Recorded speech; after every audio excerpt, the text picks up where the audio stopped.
Good afternoon, morning, or evening, everybody. This is DMGeezerjim here, continuing along on my YouTube video series, classic modules made for 5th edition use. Hopefully you've been enjoying the series so far. I wanted to kind of finish up on the Lendore Isles trilogy.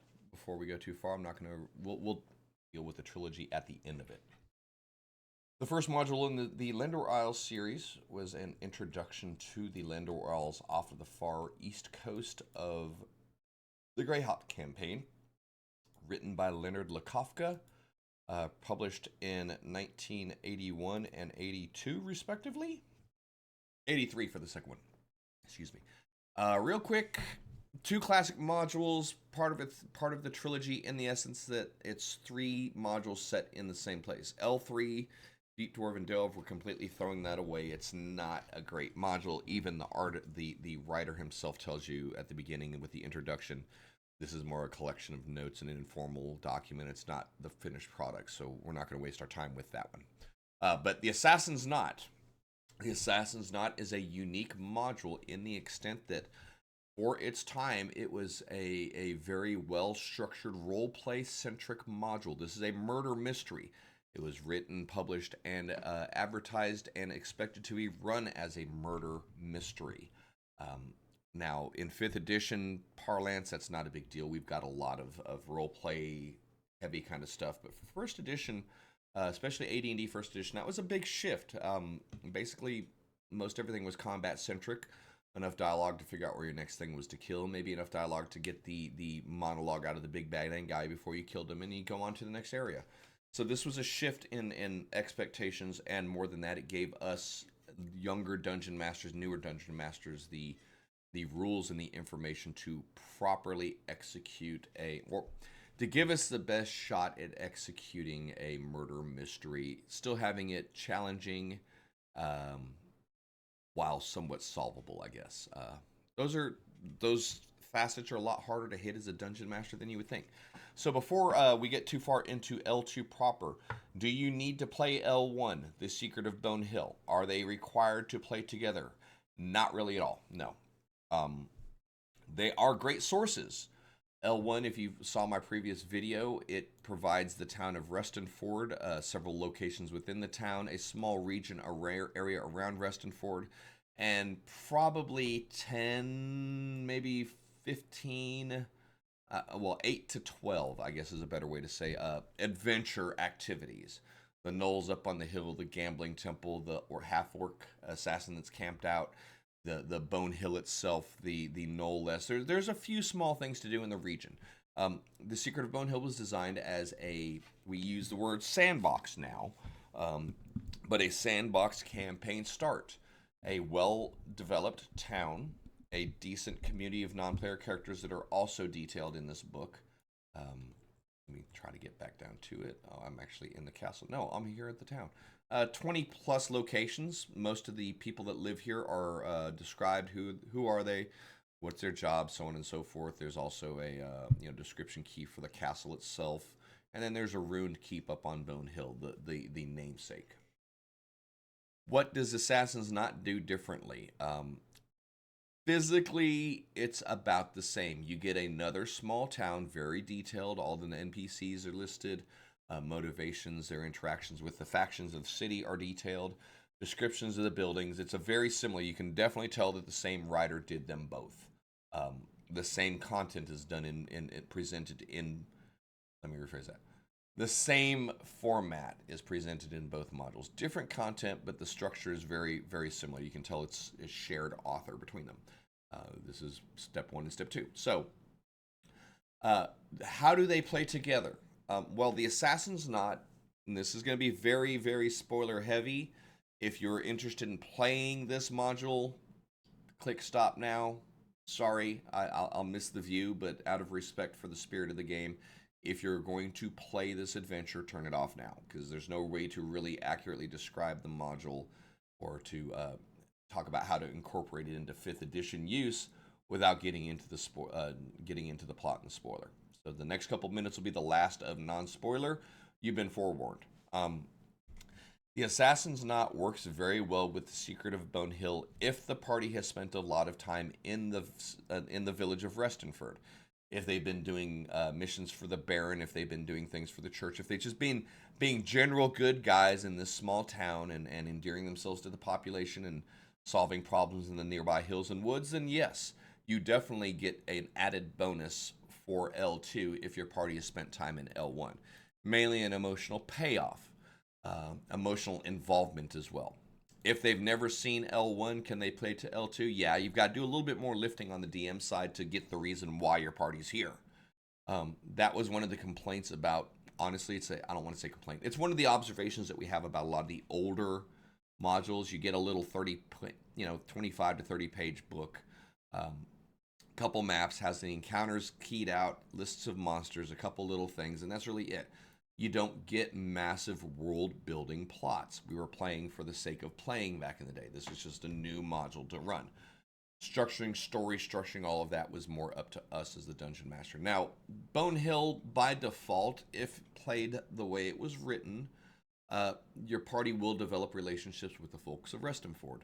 They'll do work for the Baron and do all that, and so on and so forth. So when the triggering events of Assassin's Knot happen, it's a huge deal. Even right there on the cover, murder most foul, a small ruby, a leather button, and a gold loot string are your only leads. Can you follow them to the heart of the Assassin's Knot? Well, I'd tell you right here, stop right now. This is spoilers, blah, blah, blah. Please don't read this. Please stop reading here if you're going to play in this, because we're going to tell you everything in the first 4 pages that you need to know about the mystery, which is kind of nice, up front and proper. This is the plot. This is what happens. This is what is available for the party to know on the front hand. This is the actuality behind the event. This is the who, what, when, where, how, and why. So you're given all of that stuff up front, and it's not a big, ridiculous, convoluted plot. It's got a little bit of darkness, a little bit of fantasy twist to it, but mainly, the Baron of Restonford has been assassinated. The party's friend up to this point, their patron, possibly their patron, the person that's been sponsoring their activities. Hopefully, if your party's been even moderately well behaved, Restonford's not a bad town, and the Baron is not an asshole. He's a decent cat. The party should get along with him. So it should be a big deal when they find out that Baron Grelius has been murdered. They will find out that he's been murdered. The guard and the wizard Peltar, one of the NPCs they'll deal with as well, have begun the investigation. They were not able to raise the dead. They weren't able to gather anything from Speak with Dead. So the magical stuff has been executed right off the top. Remove that MacGuffin, remove that thing from the player's arsenal right now. Well, let's just talk to Dead and see who killed him. Well, they tried and they couldn't figure it out. So the party's aware of 3 clues: a golden loot string, a little red ruby, and a velvet red button. That's it. The button was found in the Baron's hand. The ruby was found on the floor nearby, and the golden loot string was found underneath the bed off to the side. Those are the starting clues for your party. They take these, and the expectation is they take these small little clues and figure out what's going on. Hopefully, the path will take them down to the south to the town of Garrotten, because that is where the main part of the plot is coming from. The plot. The assassin was hired by Qualton, the leader of the Church of Falcon in Restonford. So someone that's ostensibly a good guy actually gets the plot going. He wants to rule the town. He knows that this town that Restonford is ruled by a noble decree, bloodline, as it were. A member of the family must, barring any members of the family not being there, let me rephrase that. As long as there's a member of the family, they have the rightful rule of the land. So Qualton decides, well, let me kill off the dad, let me kill off the mom, I'll marry the daughter, I'll be the rightful ruler, and yay me, go me, right? To the south in the town of Garrotten, Arnis is the chief of that town, the mayor of Garrotten. And he kind of gets wind of Qualton's discontent, decides to help him, realizing that Qualton's an idiot, but Qualton will be the fall guy. Let Qualton think that he's starting this plot going on. Let Qualton end up running this plot. And if everything goes according to Arnis's plan, Qualton will be dead at the end of it as well, and Restonford will be sitting there waiting for a new ruler. And Arnes will simply add Restenford to his portfolio, to his region, and he'll expand north from Garrotten and take over Restenford as well. Simple plot. It's not like this big convoluted, I mean, it's the reality of why they're being killed is rooted in common sense. I want land. As long as that family's alive, I can't have that land. So let's take care of that family. And we're going to do double entendre and make Qualton be the responsible party, and Qualton will take the fall if shit goes sideways, and I'm still cool. There's your plot in a hook, in a nutshell. The party's got to figure all of this out. Now, one thing that I want to put in here really quickly, and I think they should have reprinted this on at least every third or fourth page as a reminder. We have this cool thing called a chronology of events. Normally in 5th edition, we play fast and loose. We play kind of fluid with the moment to make sure that player agency is accounted for, to make sure that we're allowing for the party to explore stuff. Do things at their own pace. We don't want to railroad them. That's become a bad word. That's become a bad term. Linear adventures are not good. And honestly, as a dungeon master, I agree. When your party is very low level is about the only time you can railroad them. You should be leading them by the nose at level 1 or level 2. They're trying to survive. They're reliant on the people around them, the Baron Restenford at level 2, to direct them out to do things. When they hit 5, 4, 5, 6, they get more latitude. Different discussion. So apologies. But contrary to your desire to let your party run wild and do what they want, well, let me rephrase that. In addition to your party's tendencies to run wild and chase conspiracy theories and do what they want, there's an enforced timeline that we have to keep track of. It's not like it details every moment of every day for the party. It's pretty simple. Sunday, Tellish, they tell us because we're the DM, Tellish murders the Baron right off the top. So we know who the assassin is. We're supposed to. Doesn't need to hide it from us. Helps us hide it better. Monday, the parents find out about it. They're assembled near Restenford by the wizard Peltar. Investigations should point to Garrotten. Tuesday, the characters will travel to Garrotten Tuesday morning, arriving in the evening about 8 p.m. They'll probably stay at the House of Abraham, the only inn in town. They will be very tired after their trip. If they're wasting time, if they're making good time, throw a random encounter. Do something to make them need to rest after that trip. You want to burn Monday and Tuesday off. You don't want to let them do a whole lot in Garrotten before Wednesday, just to keep the window tight. Because come Sunday, if the players have not solved the mystery, and most players will not, Tellish assassinates the Baroness. So the party's already been brought to the forefront because the Baron's been assassinated, right? Well, we need to find out who killed our boy. Eventually, they make their way to Garrotten. Mid-investigation, they'll get word the following Monday that the Baroness has been assassinated now. This fractures it even harder because they know that the Baroness has got a daughter, the last, who's going to take care of the daughter. They may even get completely sidetracked from here to go try to protect the daughter. That's okay. That's kind of something that you need to plan for in preparation. But at this point, by the following Saturday, events of this week depend on the player's actions. Probably the mystery should have been solved, and the party will raid the mayor's castle. Because remember, the mayor Arness is hip deep in this thing. Pro tip, fun thing. If you ever want to raid a castle, if you want your parties ever wanted to attack a castle, here's a small, low-level castle for them to beat up at the end. That's kind of fun, too. But come Sunday, 2 weeks after the Baron was killed, if the party has not discovered the plot, if Tellish isn't stopped, he will go back to Restenford and then assassinate both Andrella and Qualton. So the daughter of the Baron is killed. The bloodline is broken. In addition to that, the guy that's responsible for it all, kind of, is killed and left as the patsy for everything. I couldn't live with my guilt as blah XYZ. I violated my beliefs, and may Falcon forgive me, so on and so forth. You can heap that up as much as you want, but So by Monday, word reaches Garrotten. Within a few days, Arness and Tellish begin their political takeover of Restenford. Peltar retires from the scene, the wizard that's been helping the party. The characters must adapt to the new order or flee. So the assumption here, when I say that, the new order or flee, excuse me, through the course of this adventure, the party will likely antagonize most of the city of Garrotten.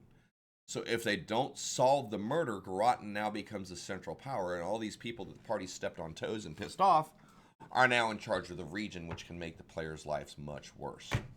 So that's how these work in a campaign setting. You do not need the Secret of Bone Hill to enjoy the Assassin's Knot. You do not need to put these in Lendore, in the Lendore Isles, or in Greyhawk to enjoy the Assassin's Knot or the Secret of Bone Hill. Both towns are small enough to fit in any town of a couple hundred people. Both towns are generic enough to fit in any somewhat coastal, somewhat temperate environment. So if you have a map that you're wanting to populate, here you go. You've got the towns ready to go. Restonford and Garrotten. Mapped out. Remember what I'm talking about with a map out? Here, let's scroll on down. You've got this table here that lists the building and the type, the basic description of each of the buildings within the town, the number of occupants of each town, some first edition tables that you have to translate for 5th edition, not the end of the world.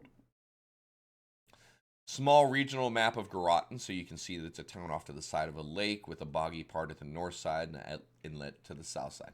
Generic, nothing hard about this. Every one of us can probably think of 5 cities in our setting right now that the Garrotten drops in, that the town of Garrotten drops in perfectly for.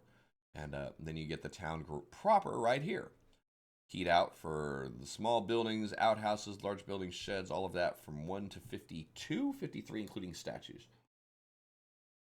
And then the book itself, again, contains the content that you need to run that town. Each building, their occupants, the names, and all that kind of stuff. So we're getting a little, not getting ahead of ourselves, providing the content that's within your purchase. For nothing else, if you completely ignore the plot of this, you are gaining a well-developed, well-fleshed-out town. You're gaining a map and a map key for a low-level castle that's waiting to get assaulted. And you gain you're also getting an inn, the House of Abraham, a nice little map that goes to the inn that leads to some basement stuff, so on and so forth, for the party to have some fun with. So just on pure content, the couple dollars that you'll spend on the Assassin's Knot is worth it. If you need a town and you don't want to play the damn module out, spend the $3, get the Assassin's Knot, drop Garrotten in wherever you want, and all of that heavy lifting that you need to do for a town is completed. Same thing with the Secret of Bone Hill. You can drop Restonford on any coastal town, change the name to what you need, or use Restonford as it. So the products are useful from a simple content point of view. NPCs, check. Maps, check. Location names, check. Motivations, descriptions, check. 2 full towns and 2 full castle and a well-defined adventure area between the 2 modules. But when you run them together is where they really shine as a combination, as a shared adventure and a campaign. So our group has done Secret of Bone Hill. I think if I'm remembering right, I do apologize. I kind of get a little scatterbrained as I go, trying to get better. So the plot has been laid out. The chronology of events has been laid out. We kind of described what the module contains as far as the map to the town, the key to the map, and the key in the map to the castle. Those matter because the mayor of the town is neck deep in the plot. So you're going to eventually end up attacking the castle if they figure out the whodunit, then it's going to lead to an assault on the castle, which is going to be some fun, man. You know, level 4 people going up against a bunch of either confused or corrupt guards trying to capture the mayor of a town. Who doesn't want to kill a mayor of a town and do it legally? Your party gets to do that in this module. Now, in addition to your timeline, your chronology of events that you, the DM, have to pay a lot of attention to. I'm going to do a breakout right here. I spend a lot of time abstract. Let me rephrase that. I spend time is abstract in most of my campaigns. I don't do a minute for minute, hour for hour replay of every day. If they're hanging out in a town and they don't need to do anything, they wake up at 9 a.m. and they're supposed to meet a ferry to leave town at 5 p.m., my players have the option to role play, to explore, to goof off. If it's a secure area and they don't want to do anything, we just wave our hand, call it downtime, say, okay, so the sun has begun to set, the afternoon warmth is in the air, the ferry has arrived on the shore, the passengers have begun lining up with their gear. I assume you guys are part of this. Okay? That's okay for just standard run-of-the-mill gameplay. When you have something based on a chronology of events that is very tight, that's going to require certain things to happen, and it's almost going to happen contrary of, in spite of, or besides, against the best efforts of your group, You need to make sure that you're making them feel like they've had the time.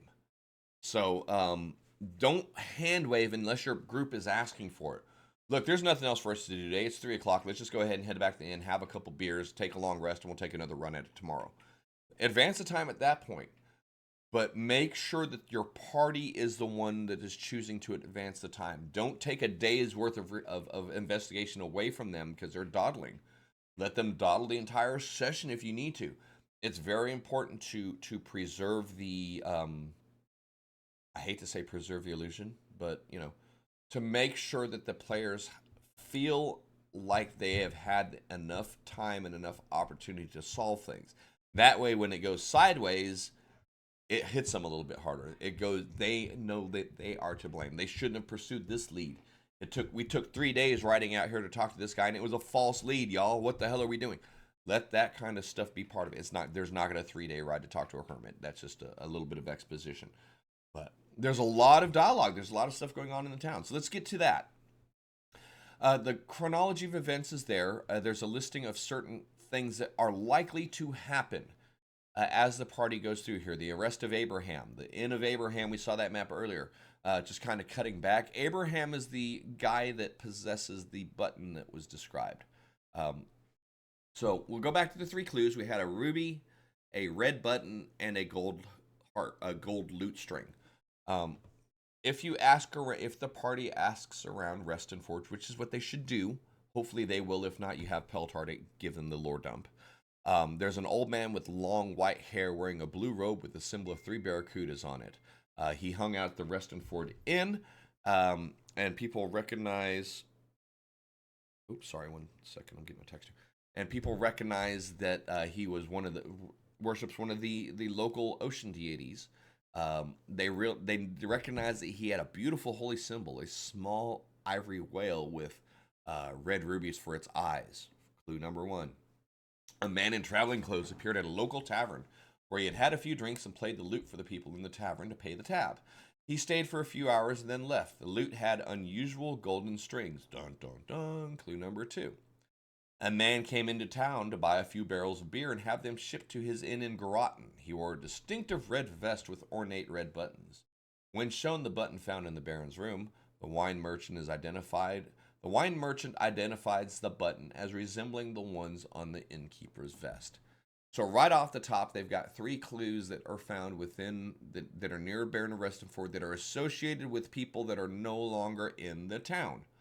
So the party's going to have to spend that first Monday interviewing. That's why, if you look at your chronology again, the party is assumed they're not leaving until Tuesday.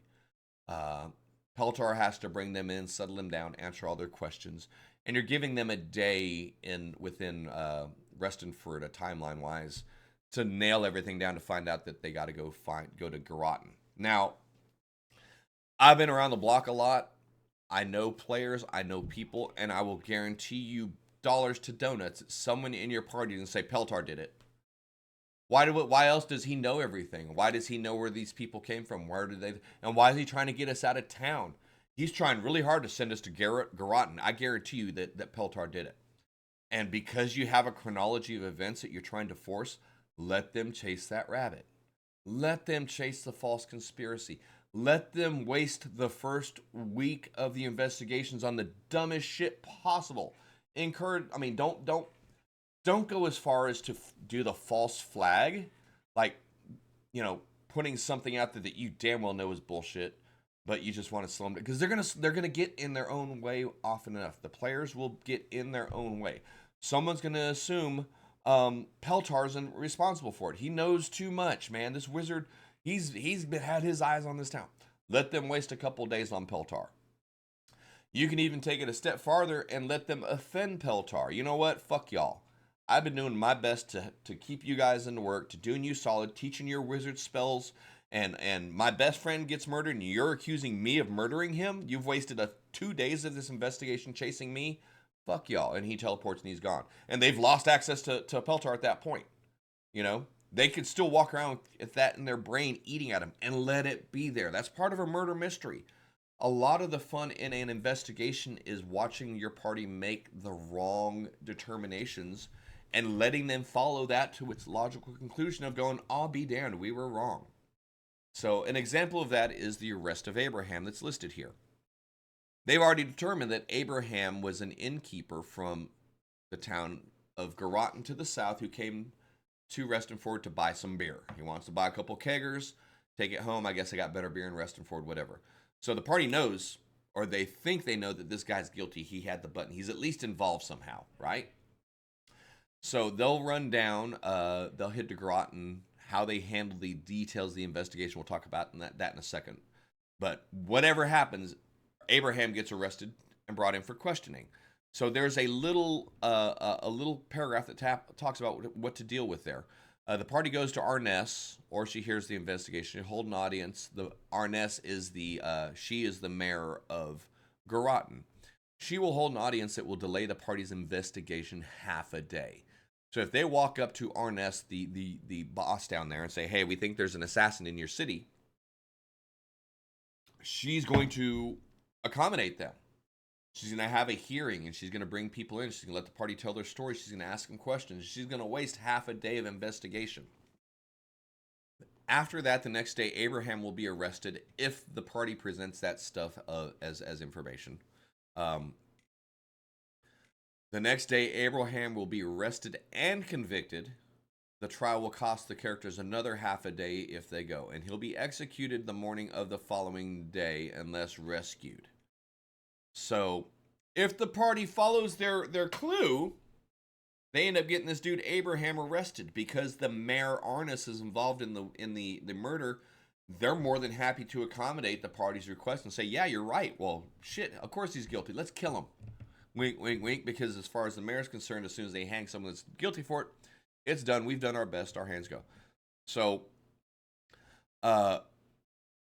here's where it gets really interesting. What I was talking about a little bit ago as far as the Peltar link. So, the next day, Abraham will be arrested and convicted. The trial will cost the characters a half a day if they go, and you need to make them go because they're the ones that are convicting him. So, that's not an if. Abraham will be executed the following morning, the morning of the second day following, unless rescued. The unstable boy, Fall Pure, will give his clue to the party if Abraham is condemned, in order trying to keep Abraham from getting killed. You know, there is the chance that they'll put an innocent man up on the gallows in their zealotness. Now, here's where it comes back around. To make matters worse, if the innkeeper has been executed, the mayor, Arness, will tell the party that the innkeeper was hired by the sorcerer Peltar of Reston Ford. As Peltar is one of the most powerful NPCs in Reston Ford, Arness would like to see him eliminated. So if you already had a party that was a little bit suspicious about Peltar to begin with, they followed the easy clue, they follow the easy trail, they say, "This is silly, this is dumb, whatever." Then their friend has been murdered. They have an innocent man hung for that murder. And they have their associate Peltar chased out of town because they followed the wrong clues. That's part of a murder mystery, guys. So just taking this one step, we've wasted 3 days of their first investigation. We'll say Monday they came, they got assembled, Peltar talked to them, they start looking around Monday afternoon. We're going to go with the obvious. One of our characters think they're smarter than, look at the big brain on me. You guys are wasting your time. It's been Peltar this whole time. Fucking promise you. I will bet you digital money that every group is going to have one person that will say, it's Peltar. It's been him the whole time. So take joy in that, man. Let them run with that. Don't dissuade them. Let them convince the whole group that their big brain is so right. So the rest of the family can get killed and that big brain can learn some fucking humility once in a while. Excuse me, that's rude to say that. But that's the way this kind of stuff goes. This isn't about rolling the dice. This isn't about, I have a sentinel feat and a halberd and I'm going to win everything. This is about your players, not their characters, but your players using their brains. Your players taking the clues. But that compounds the difficulty on us, the dungeon master, to make sure that we are presenting this in a clear, concise enough way to where everything is objectively a clue and everything is objectively nothing. We don't want to use insinuations in our voice. We don't want to repeat the same thing 5 or 6 times to try to hammer something home. At least not until like the Friday before the daughter gets killed. If you're getting to the end of the day and they're about to lose everything, all bets are off. You can kind of adjust stuff, start handing a few more clues to them. honestly, I ran this, I think, 4 times. I've only had the whole family killed once. I've only had the Baroness killed once. The other 2 times they're able to solve it before the first week. So I'm not trying to sit here and say that this is a super hard adventure. Your characters are never going to get to it. They will figure this out as quickly and as easily as you, the dungeon master, present it for them. So for that to get more complex, you get into the town itself. The town of Groton. It's a little bit poorer than Reston Ford. It's a little bit dingier, a little bit shankier, shadier than Reston Ford. And they resent Reston Ford. Most of the people in Groton resent their hoity-toity, fancy-pants neighbors to the north. They resent that Reston Ford, because it has access to the ocean, has a little bit more money than us. Whatever. Build up the rival towns. So, that makes it when your party shows up and says, "We're here on behalf of the murdered Baron of Reston Ford to arrest that person that's responsible." The Groton's going to be like, "We don't like you, we don't like Reston Ford, and we're glad he's dead." So the initial approach of how the initial presentation of themselves, how does the party approach Groton? How does the party present themselves and interact with the people within Groton will potentially delay and even sidetrack their investigation even farther. You always have that player that walks around with their hand on their hip and I'm under the order of this and that. I know you're an NPC. I'm really important because I'm the player. You're the NPC. Just shut up and tell me what I want to know. Fuck with them to the no extent. You're nothing to me. You're not under the authority of anyone. Do you got a badge? No. Do you got a writ? No. You're nothing. Piss off. Matter of fact, honey, go get the guards and tell them we got some Reston Ford trash up here trying to start some shit. Play it against them. It's about dialogue. It's about role play. It's about the party being able to use their voices to persuade. Now, here's where I'm going to stop for a brief second and talk about how this module breaks down for 5th edition very quickly and very easily. And it's a 5th edition, well, it's a lot of editions, but you're going to expect it here pretty soon. You're going to have that wise ass playing 5th edition that says, I got a +7 on my insight. I'm rolling my insight to see if they're telling the truth. They're not putting any effort into playing the game. They're just pushing the button on their character sheet. So this whole cool, convoluted, intertwined, dialogue-heavy murder mystery can easily be resolved by 3 or 4 die rolls. Straight up. If your players can somewhat figure out who to talk to and can just use their persuasion skill, their investigation skill, their intimidation skill, or their intuition, not intuition, passive, it's not intuition, it'll hit me in a second. There's the social skills. They can use their social skills, they can push the roll buttons, and they can get the number they need, and then you, the DM, now have to tell them what the roll says. So if you are a die roll heavy group, do not waste your time with this module. Stop now. I'm so sorry. I should have said that at the start of the product review. If your players are 5th edition, they depend on a persuasion roll, they depend on an insight check, and they depend on an investigation check. They don't think, they don't talk, they just push buttons. Don't waste your time. Don't waste their time on this, because either A, they fail the roll, and if you are running the game the way the players want to run it, they fail the roll, they lose the clue, game over, the end. There's no other coming back from it because they're basing everything on a fucking die roll, right? I check, I think they're lying. I'm going to roll my insight. You roll a 2. I guess they're telling the truth. The end done. The end done. So use caution when adapting this for 5th edition if you are a die roll heavy group. This module is distinctly designed around interaction, around a player's interview skills, not around a character's +6 to this roll. So that's one of those things you need to keep in mind, that a lot of the fun of the adventure, a lot of the mystery and the depth of the adventure disappears when your people can just simply push the button. The video gamization of D&D in 5th edition, the expectation that everything is like World of Warcraft or Skyrim nowadays, it does hurt some of the classic stuff. There's no doubt about it. And don't get me wrong, I play 5th edition. I run 5th edition. I prefer 5th edition because it's accessible. If I could get everyone to play 1st edition and have the digital tools that we have for that, I might try it. But I'm okay with 5th edition. There are some weaknesses in the system that affect how you run certain adventures. That's, I guess, the point I'm trying to make. And this is definitely one of those. The Church of Ostrom is a location that features heavily in the adventure because one of the members of the Assassin's Guild is also one of the higher level clerics here. The Church of Ostrom is assisting homeboy up in Restonford. They're assisting Qualton without even knowing they're assisting because the unity of their churches. That's one of those things that the players have to be really careful about how they ask the questions to not key off the Assassin Guild guy that's hiding there. You know, how do you approach an investigation without keying off the potential, the fact that everyone could potentially be involved in the plot? Die rolls do it easy. I want to roll my persuasion to have him tell me if that guy over there knows anything. I rolled a 16. What does that mean? Fuck off, first and foremost. I'm sorry, that's rude. But that's how you break these kind of adventures. This adventure format, the dialogue format, those kind of things do not work with die roll heavy groups. So just throw it away now. Or be prepared to adjust and make your group lean into the role play. Doesn't have to take, and that doesn't mean taking on a silly voice. It doesn't mean anything like that. It's just they can speak in third person. That's fine. My barbarian Maximus says, I think you're lying. What? Why do you think I'm lying, Maximus?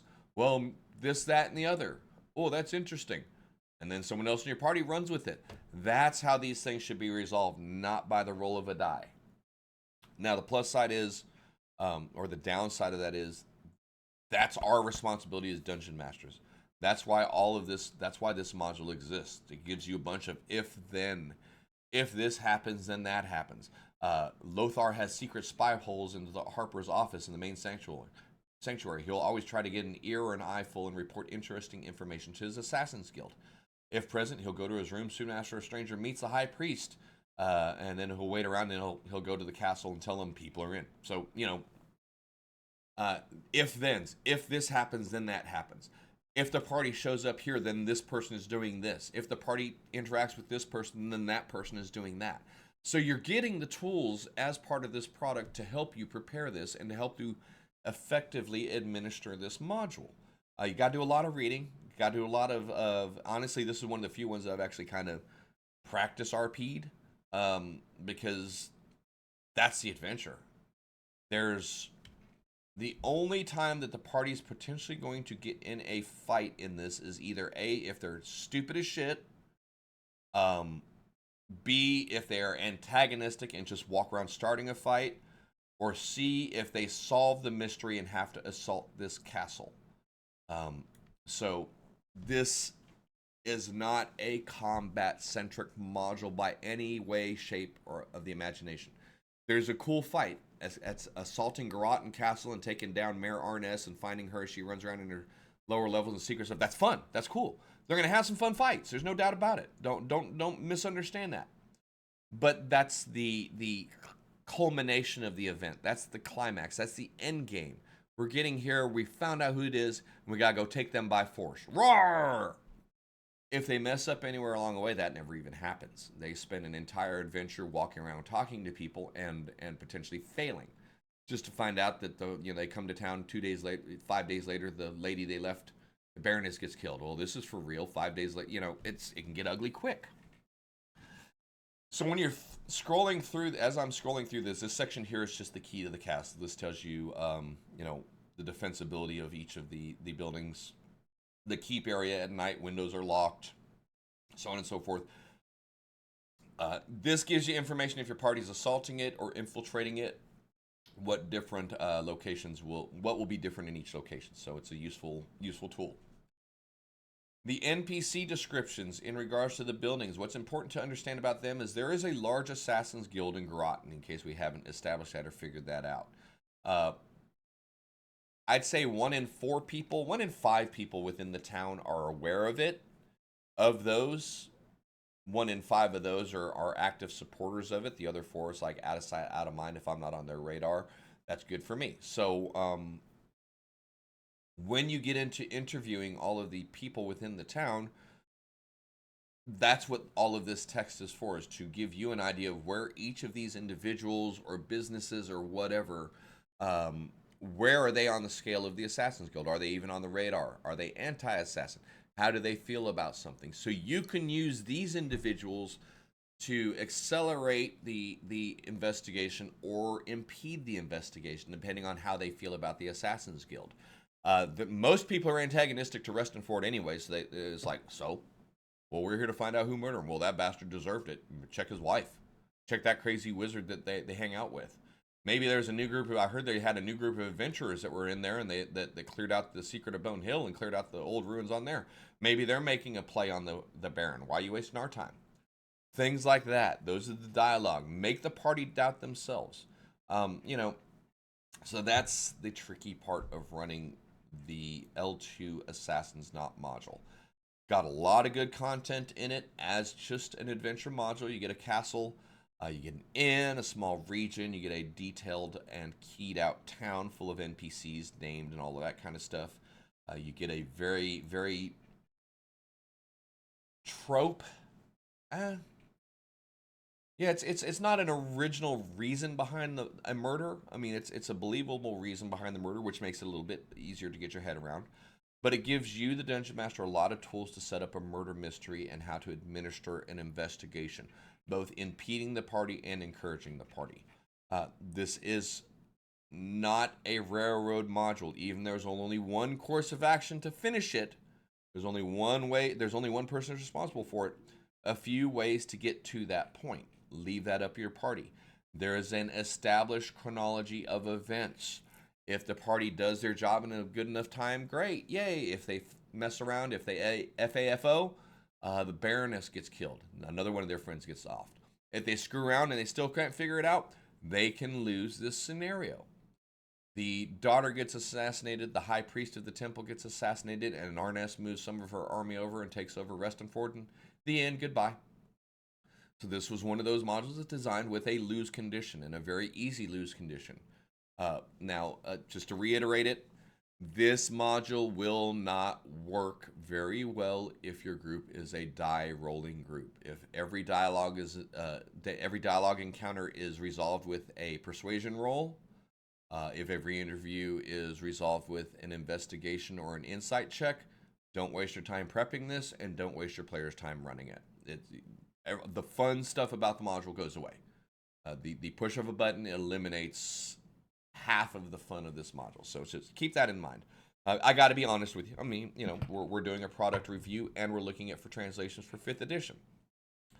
So first and foremost, great product. Secondly, 5th edition rule system dependence on die rolling for skill checks will break this module very quickly. Will invalidate it and leave it sitting on the side. So if you are a DM, or if your groups, if your players are those that depend on the persuasion die roll to get their way, don't waste your time. Don't waste their time. If they got a passive inside of 18 and they live with that, I think they're lying because my passive says 18. You have to tell me the truth because my passive is 18. Don't waste your time. Don't waste your time.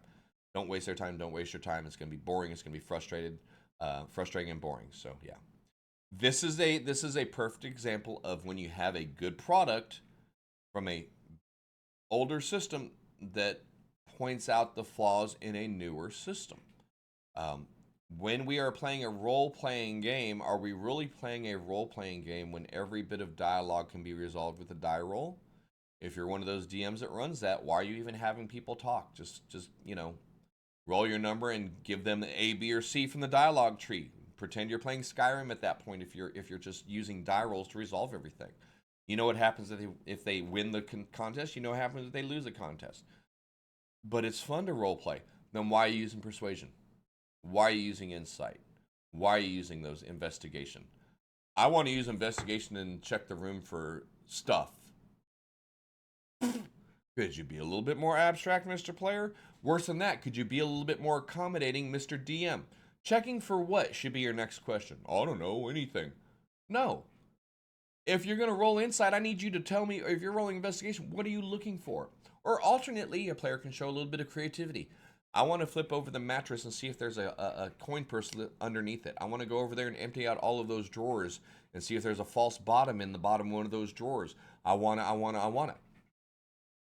Is there a necessity to roll investigation if your guy has gone over there and flipped over the mattress, emptied out all the pillowcases, and found the gold that was hidden in there? Are you still making them roll after they told you that they're looking exactly? That's the balancing point, and that's where I think 5th edition fails um, in setting expectations for players.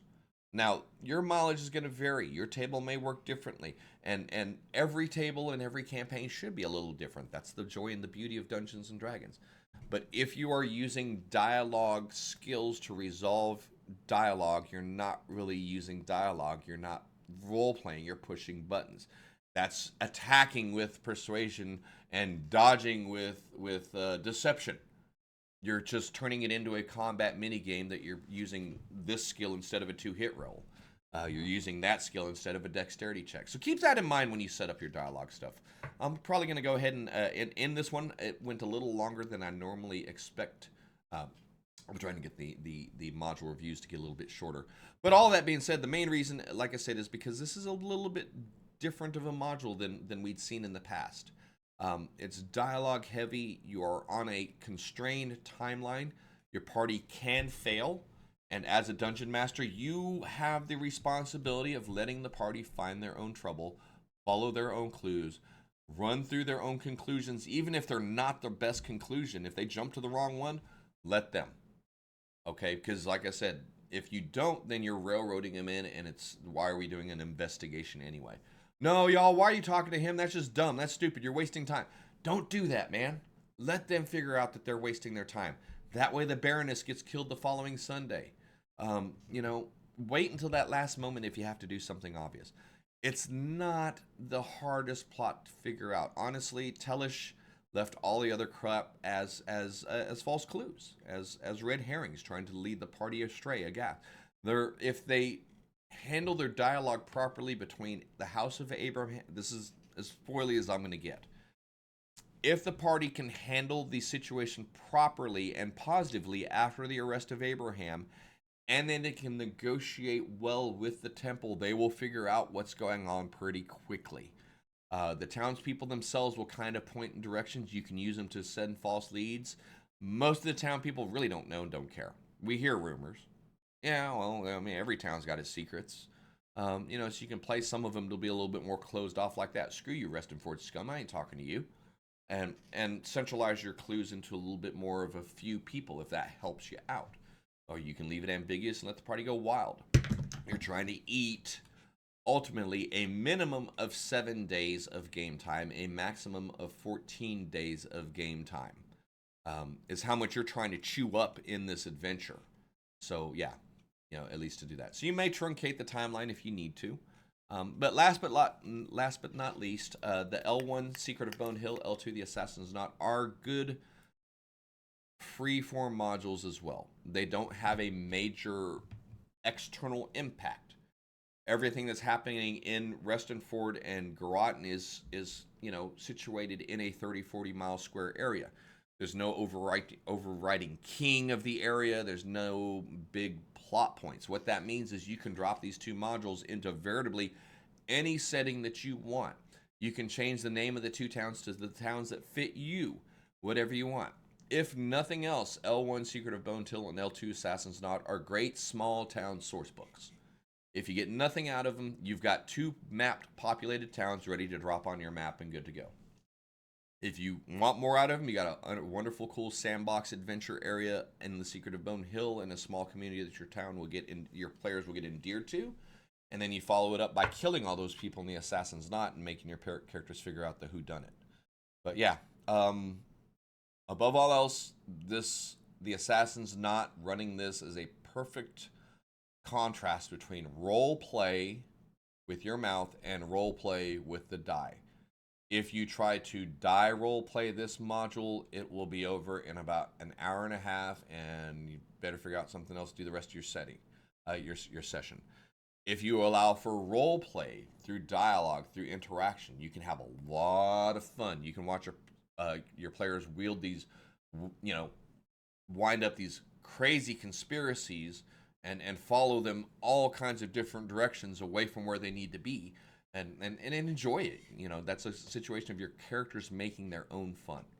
So above all else, if you're into dialogue roleplay, this is a freaking awesome module.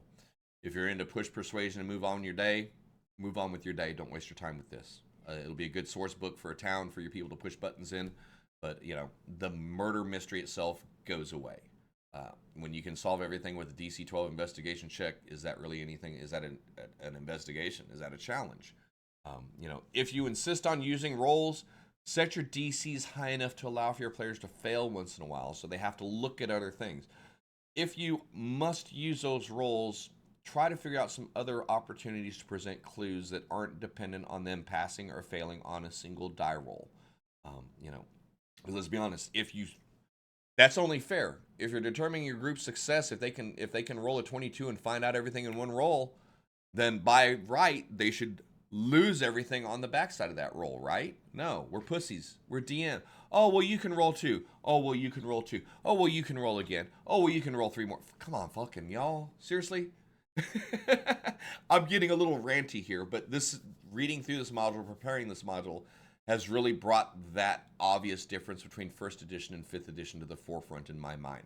The instant gratification rather than creative thinking.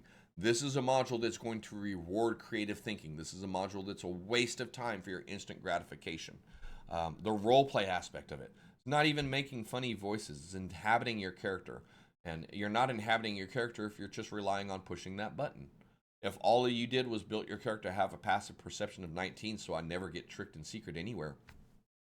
You know, okay, really cool. Then let me guess, you're also a warforged, so you don't have to eat and drink.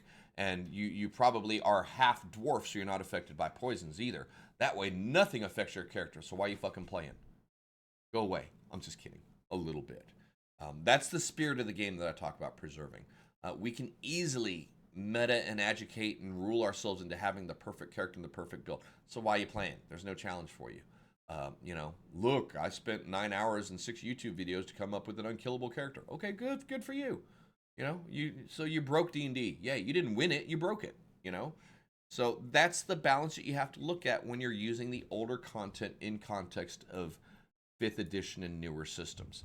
Some of the mechanics and some of the systems that are standard for 5th edition expectations will outright destroy and break the structure of 1st and 2nd edition and BECMI modules. The idea of everything being educated on a skill check did not exist for dialogue stuff. That was completely on you as a player to handle. There were charisma modifiers, but, you know, hell, who used those? The only thing I used charisma for was to figure out how many people you could hire.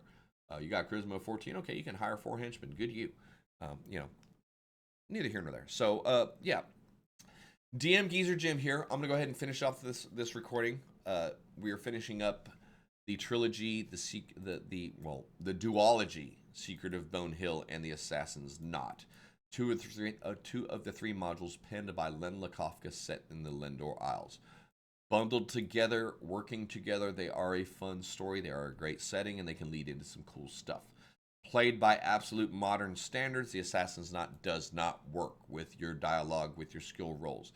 Played with heavy RP, the Assassin's Knot is one of the premier modules one of the classic modules that was written to help you, the Dungeon Master, understand how to administer a murder mystery and how to engage your players in the dialogue to both deepen the plot and ultimately solve the plot. As that product, it's a great product. But yeah. Thank you guys so much if you've been hanging out so far. DMGeezerjim here. If you want to join me for live chats, you can catch me on my Twitch channel Mondays through Friday, 11 a.m. to 1 p.m. Central Standard Time. We're just kind of freeform talking D&D. Night I play video games on there. Etsy will have a lot of the maps that I create and use. They're available over there for a couple, 99 cents to $1.99. I'd love to have your support if you need just a battle map for VTT or printout. My Facebook page, I kind of stock with some memes and some articles, kind of getting that rolling. Find that at DMGeezerjim. Obviously, I also have a Patreon if you want to help support the channel, support long-term growth, and help me continue doing what I'm doing. Would love to see you over on Patreon. Again, I have some maps and some DM aids and guides that are loaded up over there for my patron followers. Try to make sure you're getting some value for your money in addition to knowing that you're supporting my work and projects. But, last of all, thank you so much for your time. Whether you're here for 5 minutes and clicking off, or whether you've been here for the full 45, I appreciate you. I appreciate you letting me borrow your time, and I hope you have a safe day. Take care.